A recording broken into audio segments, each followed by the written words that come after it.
Here is a quick overview of the Senitron RFID Dashboard called Athena that's responsible for doing RFID tracking of assets, personnel, inventory, and anything that has an RFID tag on it. The portal is accessed by going to app.senitron.net, and each tenant can log in at the same portal, and according to their credentials, they'll be logged into their own dashboard. So we're going to log into one of our active clients, Suits You, and once we log in, we're going to see the list of all of their locations. I'm going to select their Winchester location, and as soon as you log into a particular location, the first box that you're going to see on the top left-hand corner is going to be the total active inventory, and that box is basically total number of RFID tags or assets that are read by the RFID readers that are installed on the ceilings of this particular location. If you look on the digital floor plan that's presented on the dashboard, you can see the ceiling RFID readers as they're distributed over the ceilings, and each of the RFID readers is surrounded by RFID antennas pointing in every direction. So at this particular location, they have a total of 8 RFID antennas, or 8 RFID readers, and 61 antennas. If you add up all the antennas surrounding them, that's about 61 antennas. They also have RFID readers at their doorways that grabs assets as they move back and forth through the doorways. Those are the blue-colored numbered readers. And then there's a POS RFID reader that's sitting next to the cash POS system, cash register POS system, and that's where they basically, when they purchase, when they sell products or return products, instead of using a barcode scanner, they use an RFID scanner, which is interfaced with the POS software to populate the POS screen, so that when an asset is sold, it's not considered stolen or lost. It's actually marked as sold. So you got the total inventory.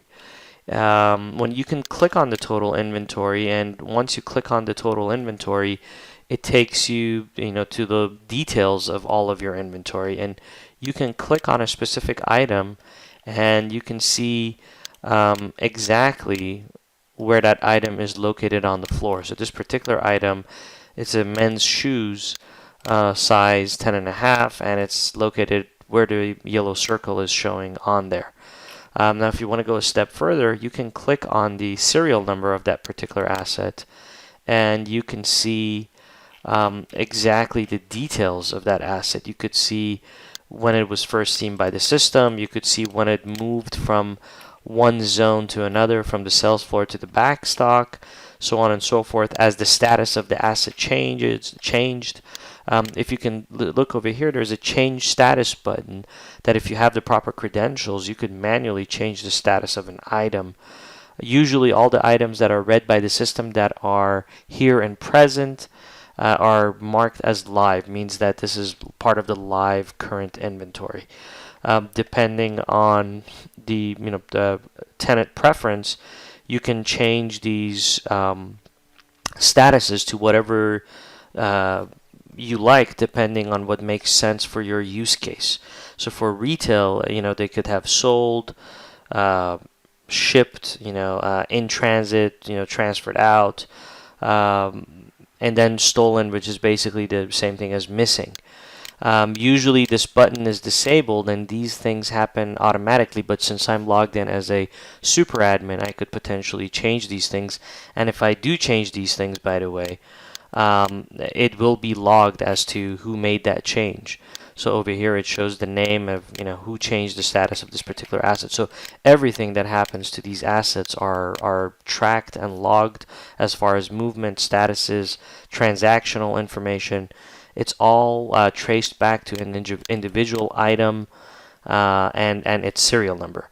And the serial number is visible once you click on the blue tag under the EPC. You can see the actual serial number of the asset. The asset ID is the part number, SKU number, and then the serial number is basically over there. But in order to not pollute the screen with too much information, we just have that condensed into the tag. So when you click on the tag, you can see that extra information. Let's go to another product on the inventory page, a product that we have a little bit more inventory of. Let's go to page 2. So here's a particular asset, 5313. There's several ones in stock. Each one obviously has a different serial number. You can click on one of these guys and it will show you all of that, the entire population of that particular asset, along with all the different serial numbers, and the last time they were seen, and the zone they were seen in, and exactly where they are on the floor. If you want to look at one of those particular serial numbers, you can either click on that individual serial number, or you can click on the little pin, and that will show where that specifically was seen, which is in that zone right there. If I select another one, this one over here, it will highlight over here, which means that that particular one is over there. On all these pages, there's also a real-time button. So if you want to kind of see movement of these assets on the floor live, you can enable the real-time, and you could see these things move around on the floor if there is actual movement happening at that moment. On the top, you can see the total inventory that's available and the total that has live status. So there's actually 3 that are live status, which means these are available. There used to be some other ones, but those are sold, and those are still displaying there. You can disable that if you don't want to see those, but in the current view, it's showing exactly what is the total that's available. The next part of the dashboard is the pending visibility. So each asset basically has a threshold, a reasonable threshold of, how long can you go without seeing that asset by any RFID reader in that location. After that threshold, that customizable threshold, those items are going to get highlighted as a pending visibility item, meaning that they're there on the in the place. However, they haven't been seen by any RFID reader for X amount of minutes or hours or days, because for several reasons, assets can not be seen, and then they'll be changed to pending visibility. One reason is if you have assets in a particular area, maybe there's not an RFID antenna in that area, it's not going to get picked up, and they'll only be picked up once you bring them to close to a ceiling reader. They're going to get picked up, and then you put them back somewhere further away, and there's not enough RFID readers. Eventually, it's going to change to pending visibility. Another scenario would be is if you have assets inside of a metallic cabinet.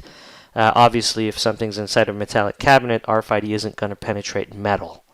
Another scenario could be if you have accessories. Accessories with small RFID tags are not going to get picked up by ceiling RFID readers.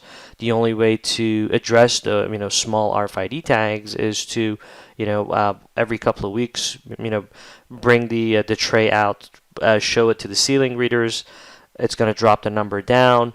This is going to basically become a part of the process. So you're always going to have potentially a small portion of items that may not be getting seen because of one of these multiple reasons that I explained. And that's going to become a part of your process where instead of doing a full inventory every single time, you'll have a couple of spot checks that you're going to do on the areas that you need to do, and that's going to take you a few minutes every couple of weeks to address. So in this particular example, if they have pending visibility items, they can select the item, they can audit that item, they can see what was the last place that particular item was seen, and they can go look for it, audit it. If they actually confirm that it is really, really gone, they could potentially kill the tag and put a reason, that they audited and it was killed. But the whole thing is there is traceability. You're going to know if there is a concern, and your employees are going to address those concerns, and you'll know if things are missing or not, which is going to conclude in your inventory being accurate. Because whether we like it or not, theft will happen. You'll know when it happens because of the system. You're going to know exactly when it happened, how it happened. And bottom line is your employees are going to have to keep these numbers at 0. So part of the goal of the dashboard is to make sure that your employees look at the dashboard and they address the health concerns of the dashboard. Another section on the dashboard is the missing assets. Missing assets are assets that actually went through a door portal RFID reader that were not purchased. So if an asset goes to a door portal and it hasn't been purchased at the POS, that is 100% missing stolen asset. And those assets are going to show up here directly. And the same thing with those particular assets, you can go in there and just, after you've confirmed and audited whatever you want to audit in your surveillance cameras, that's one of the things you would refer to, is you would kill that asset, and you can check mark it and kill the asset, meaning that you're going to decommission that product from being as a part of your inventory. And when you do, again, it's all about knowing exactly what your shrinkage is inside of a store. So when you go back to the locations page, if you look over here, this particular client has multiple locations. He's going to be able to see what is his shrinkage at these different locations in the last 12 months. And if he does have a location with a concern where the shrinkage level is 20%, then he's going to know he's got major problems in that location. So these numbers need to be brought down to 0, and pending visibility needs to be brought down to 0 by bringing those assets that are far away from the RFID readers to get picked up, so those numbers drop again. And whatever doesn't drop down, it means that it's stolen or lost, and those are going to have to be kill tagged, which means they're going to have to be decommissioned, which is going to bottom line translate into your shrinkage number. So that's basically these two fields, pending visibility and missing assets. They're kind of similar, but they're not in the way that I explained. Missing shipment assets. So this particular number is when you have a shipment that comes into the location. As soon as that shipment comes in, it's going to be picked up by one of many RFID readers throughout the location. But this shipment comes in, it's going to go to the back stock, and within the next 4 hours, they're going to take everything out and they're going to put it in their proper places. And as they do, this is basically, again, a shipment. Every single one of these items is going to get audited automatically. So, for example, if there's a shipment that's coming in, as soon as that product comes in, the moment it enters the store, it's going to put a timestamp when it was received. So this is the transfer slip details of a particular incoming shipment. If you look over here, there's a document number. The transfer was created at headquarters 0000 at 6 p.m. on 5/26.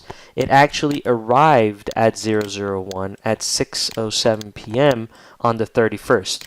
The very first item that was seen over there caused that timestamp to get marked, and then as these assets were taken out of the boxes or as they were distributed on the sales floor, every single one of those items statuses changed to received, and the items that are not seen by the ceiling readers because they were potentially lost or stolen in transit, those items are going to be pending, and that's what's going to happen. There's going to be 80 missing items. So they shipped out 108 items, they received 27 items, 81 items are missing.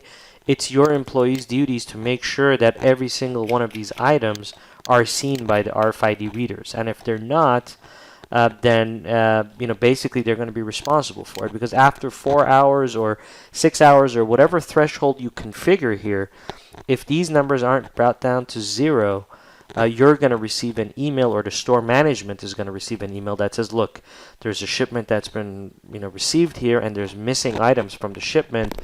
What's going on? And if the store management doesn't address it, then headquarters will get notified with a second email.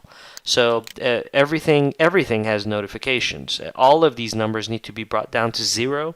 And if they're not, store level management is going to get notified. And then if it's still not addressed after 24 hours or 48 hours, whatever your standard is that you want to enforce, headquarters is going to get notified.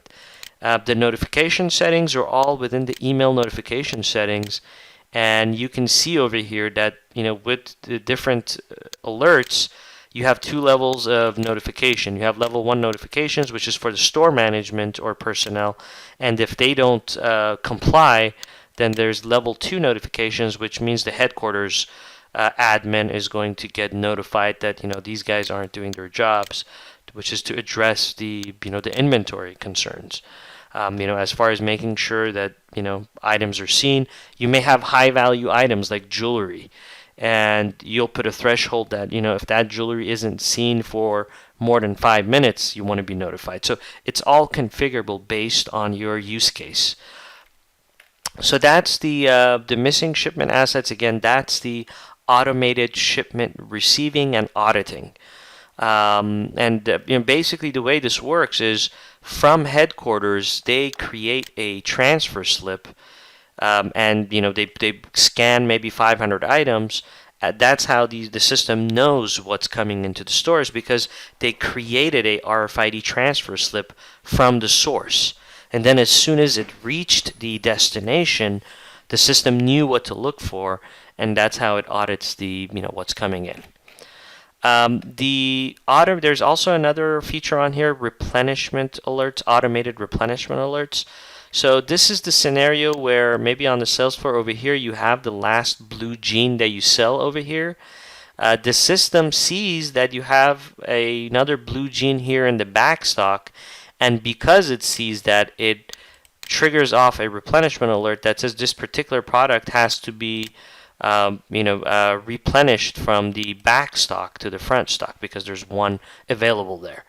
The replenishment alert is very customizable depending on the structure of the organization. So, in a scenario where there is a back stock and a sales floor, it will accommodate that type of replenishment, automated replenishment alert. There may be other scenarios where instead of a back stock, you want the replenishment alert to be triggered off of a distribution center or a warehouse to the store. So that's also a optional feature that we can activate so that you could have the replenishment alert be that kind of a replenishment alert. Another scenario is you may want a multi-directional store replenishment, so that if one particular store has 500 of one particular asset and another store has only 10, it evens out the inventory between all the stores so that they all have a little bit of the same inventory, so all the inventory is not just all bundled up in one location where one location has a lot of it and then another location doesn't have even one or two. So it really depends. Again, the replenishment alert trigger and logic is customizable to the organization's particular structure requirement. Misplaced assets are assets, basically, imagine you have 20 blue jeans over here. A customer comes and takes one blue jean and leaves it over here. After an hour of being over here, if that item is still left there and the store personnel haven't addressed putting that back where it needs to go, the system triggers off a misplaced assets alert, and basically on the map it shows your personnel where that particular asset needs to be returned to. So let me find a good example.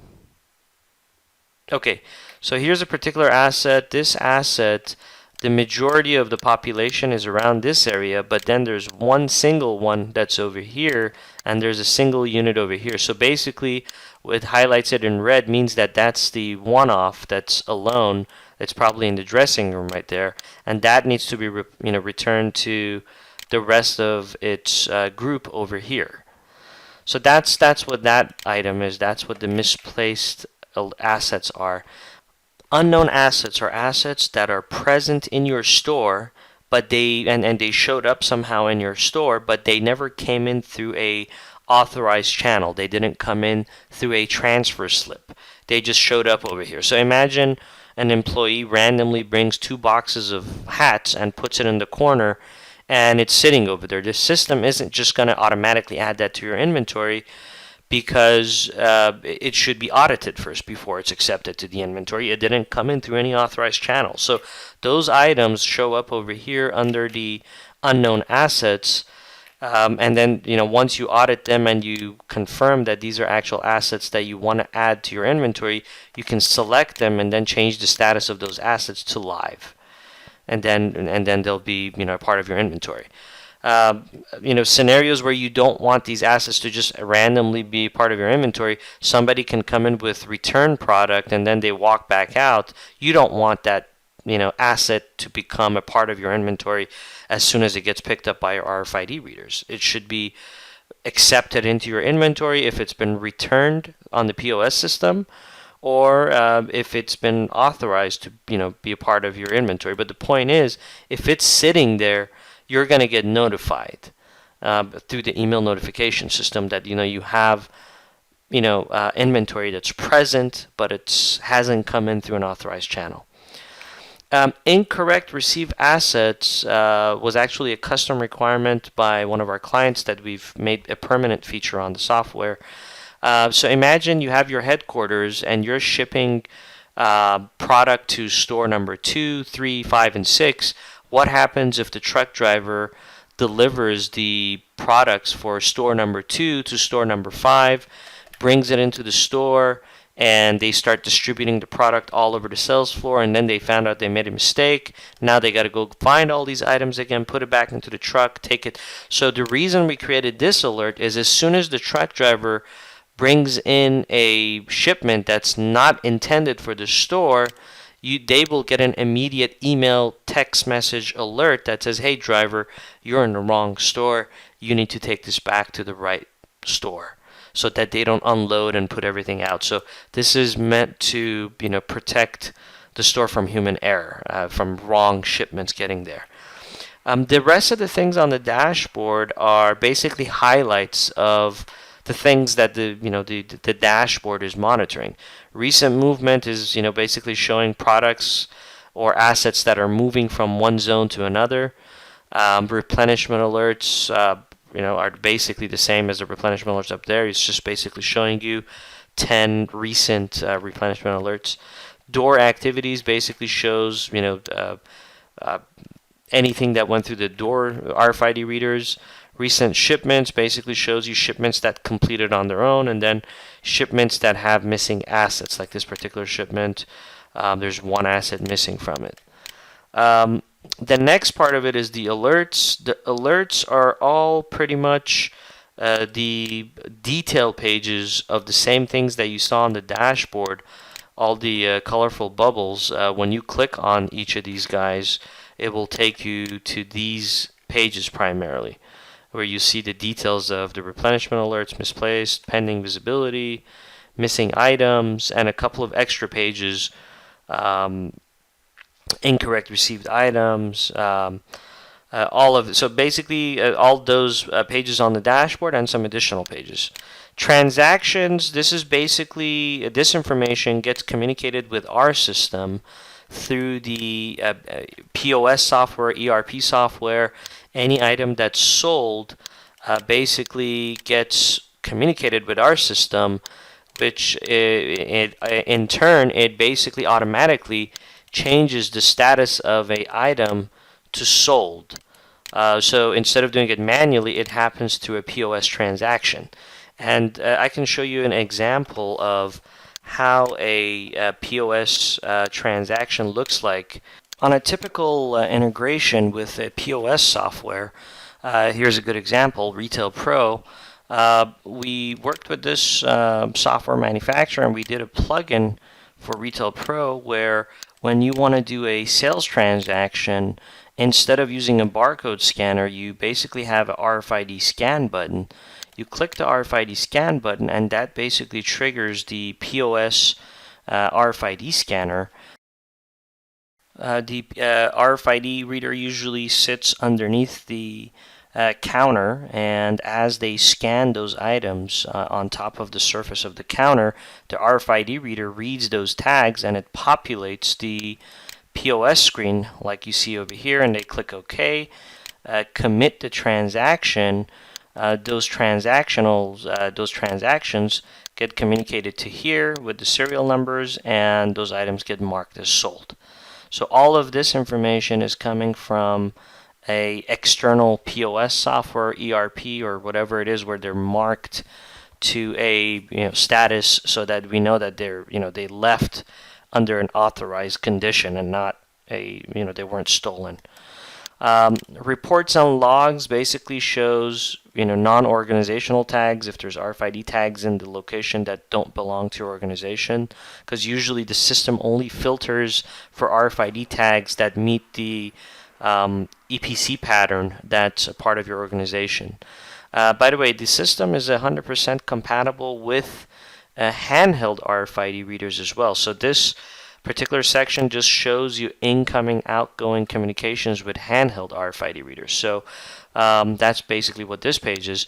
Going back to the inventory page, since we're talking about handheld, you can use this dashboard and software with an handheld at the same time as you're using hands-free RFID readers, or you could use it just with a handheld if you like. Obviously, you're not going to get a continuous alerts, and you're not going to get all the continuous automation that you get with hands-free RFID, but you can still upload the the inventory you do then, and it will populate the page with your inventory, and it will populate the last seen timestamp of those assets, and the different screens and features will work as often as you upload the handheld data. The system also works in conjunction with the handheld, where you can select specific items that you may want a Geiger for and send it directly to a handheld RFID, so then you can go and find that item using a handheld RFID reader. It's usually not necessary, because usually with hands-free RFID you can see exactly where it is on the map, so you don't really need to Geiger for it. But if you're only doing hand RFID, you may need to usually Geiger for something. So that's going back to the reports. Asset movement, this is basically a pure log of whatever is moving back and forth between different zones. Again, this stuff is also available on the particular asset by serial number, or you can come here and just kind of look at the log. Door logs. Summarization is basically the the engine. It shows you what the engine of the system is doing. The resolved replenishment, so if they replenished things, those replenished items that were replenished by your personnel are going to get logged over here, so you could see what your people are doing as far as replenishing.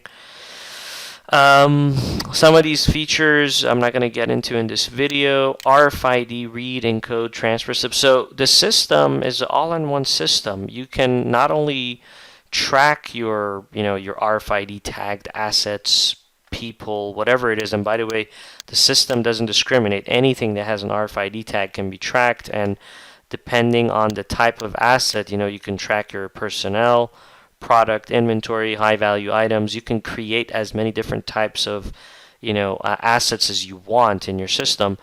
The RFID read basically allows you to have an encoder, so that you can put a tag on a encoder and kind of read to confirm what that RFID tag is associated with, to which asset. Obviously the tags are going to have human readable things on them when you're printing RFID tags anyways, but you may want to put it on an RFID scanner for whatever reason. That's what the read page does. It allows you to read the RFID tag information. Encode, you may want to take you may need to replace an RFID tag because one of the RFID tags fell off or got lost for a particular asset. You can go and basically put a blank RFID tag on there, enter the asset number, and basically encode that a fresh new tag to replace a tag. Or you may want to read a particular asset and change the status of it. That's again another thing the read page can do. You can read a bunch of tags and change their status. The transfer slip is used usually by the headquarters or the people that are doing the shipment out to the locations, and they basically create the click on the start RFID scanner and add assets, and it creates a huge list, and at the end they commit the transfer slip so that location 2 knows that there's a transfer coming, and it marks it out as a transfer out here and a transfer in at the destination. Print, you can print RFID tags as well with any type of RFID printer.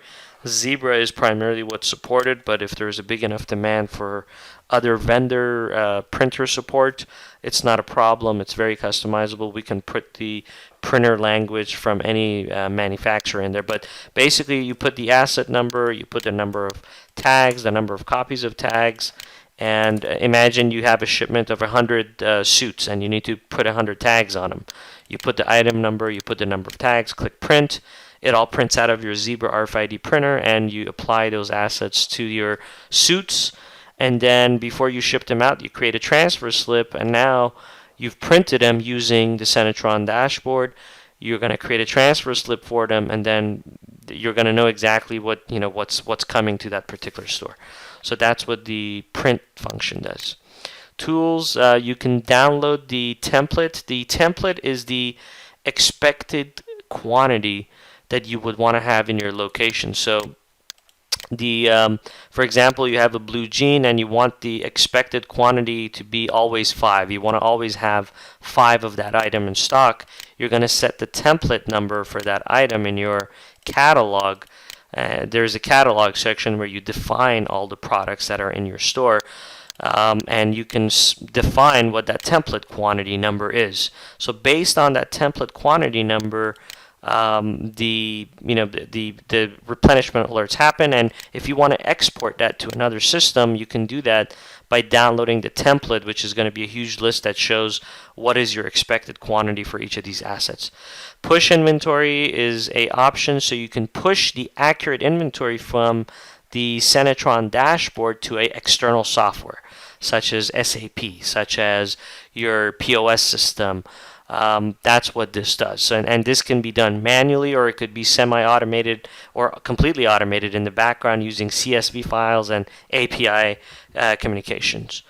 The zone monitor is basically something where you can actually see what are the particular assets right now in these particular zones.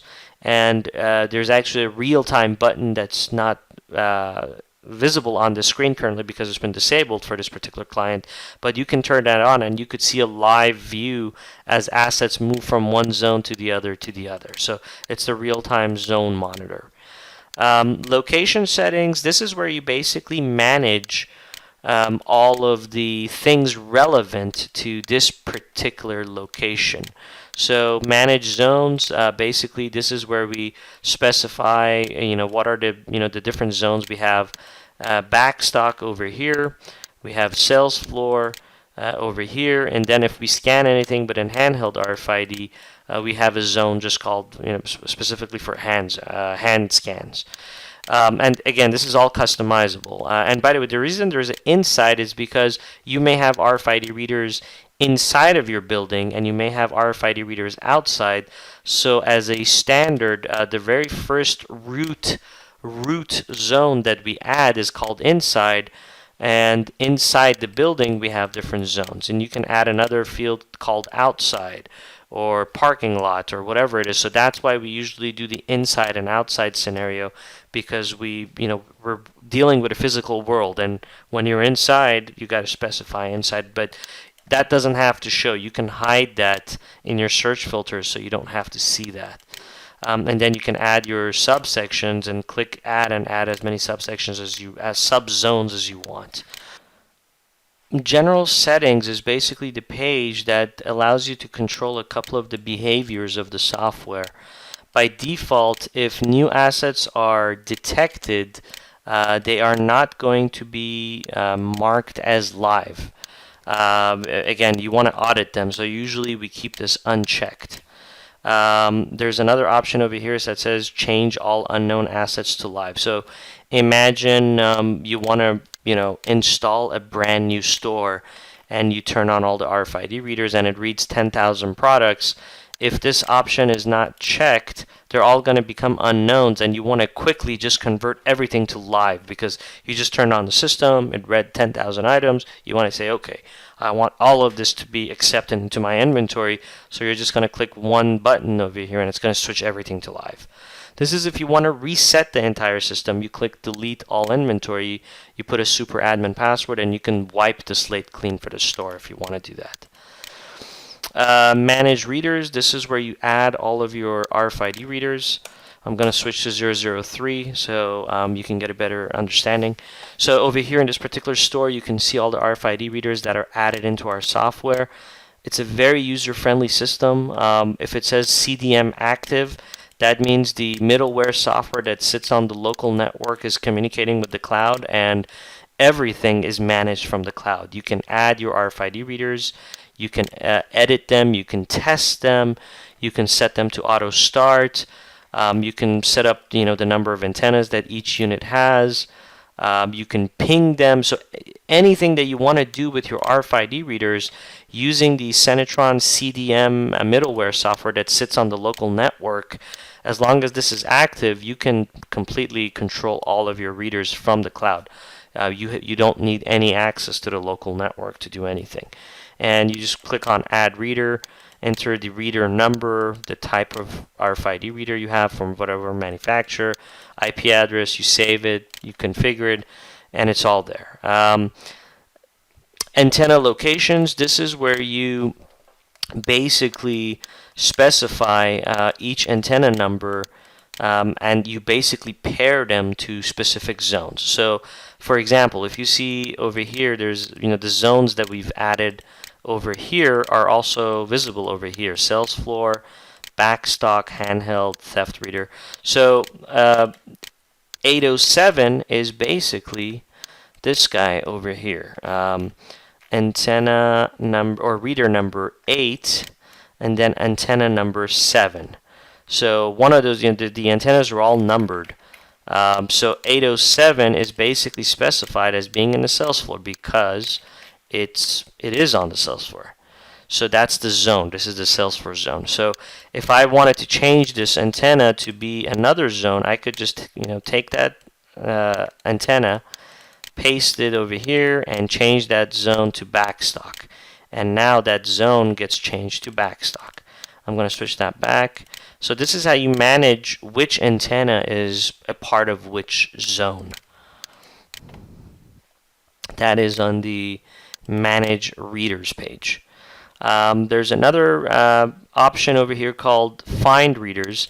If you're doing a brand new installation and you plug in a bunch of RFID readers and you want to figure out what their IP addresses are and configure all their IP addresses, it's very easy. You just use the search function and the CDM will sniff out the IP address of all the RFID readers, and you can change their settings on the fly from the dashboard. So deployment using the Senitron system is a dream come true.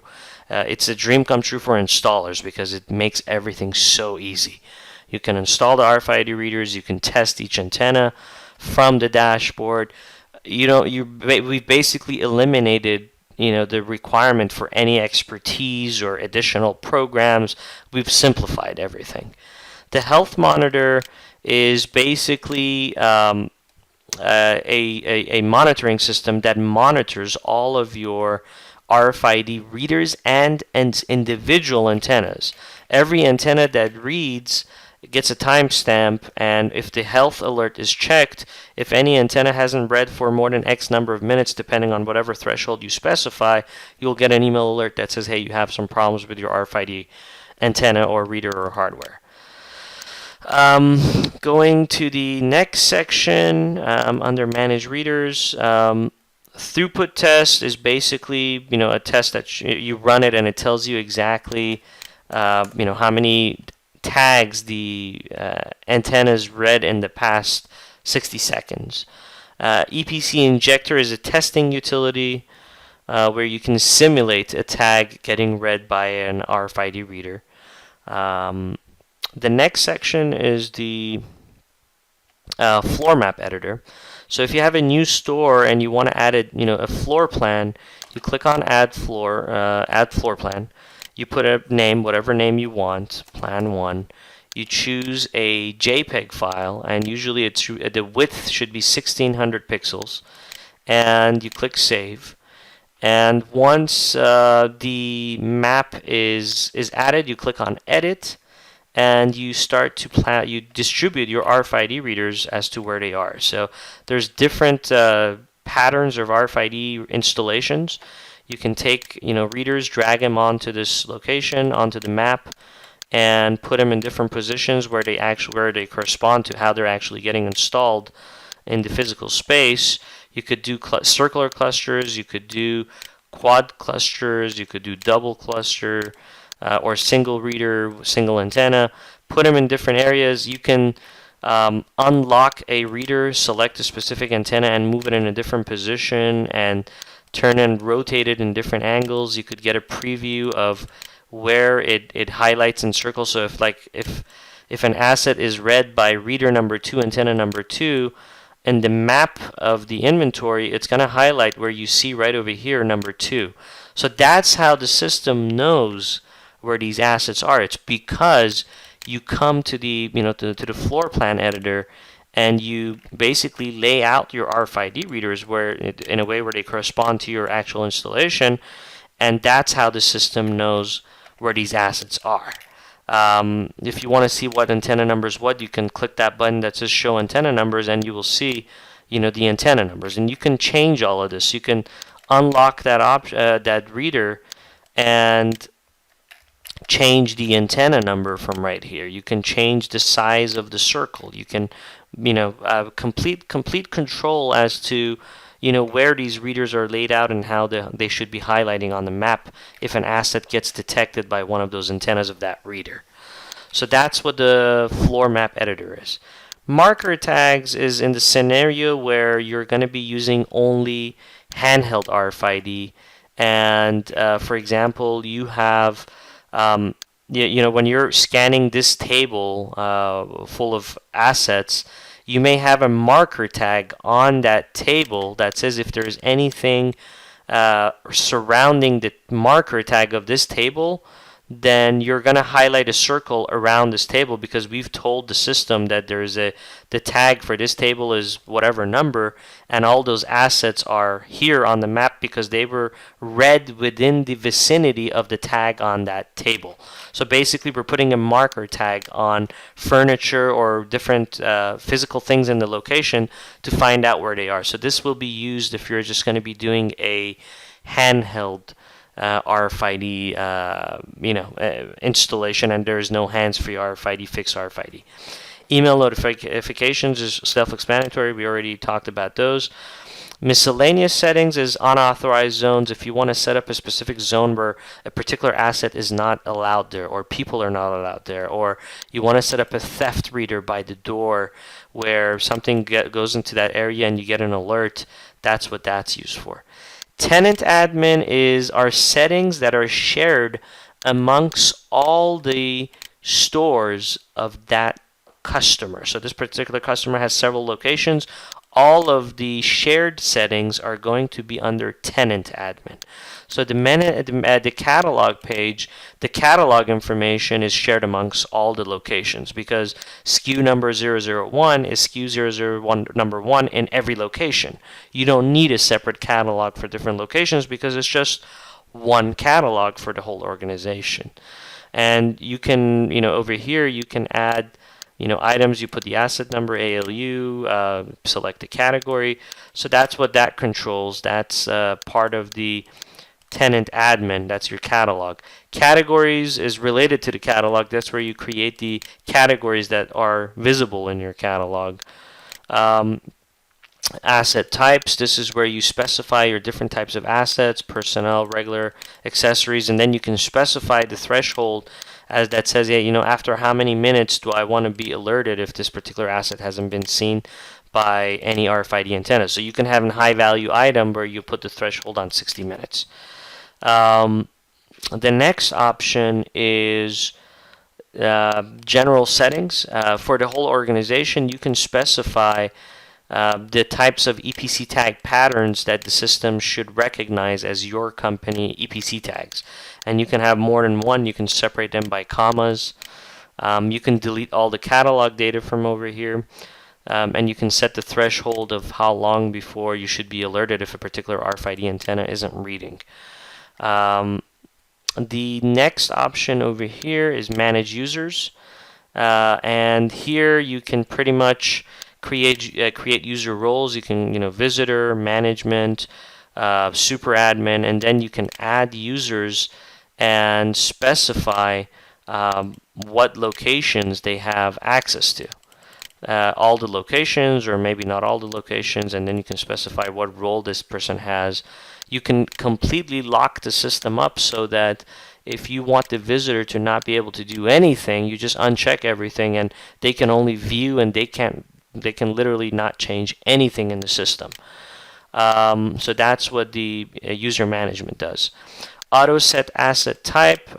Sometimes if you want the system to automate and just recognize if a particular asset is considered an accessory or whatever type of asset by a keyword in the title of the product, you can specify those, and those assets will automatically be changed to type accessory or whatever type you want them to be.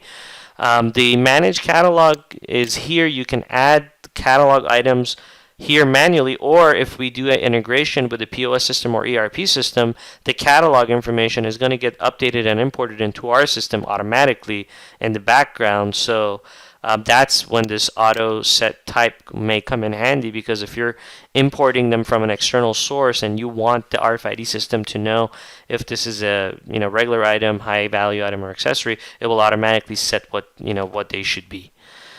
Email notifications. Again, this is the warning emails that you get for the health of the the inventory of particular locations. Each location has email settings that you can specify for that location, or you can use global settings, and if they select use global settings, it's going to ignore what's set over here, and you can just specify the email notification settings for all locations at the tenant admin level, and basically that will override whatever is on the local store level. So if you have 100 stores and you just want to simplify the email notifications, you just specify it over here, and that basically covers everything. Another thing that the software has is layout options. So the system is compatible with iPads, cell phones. You can specify how the UI looks like for you on different devices or even on the computer. And by the way, the supported browser for the software officially is Google Chrome.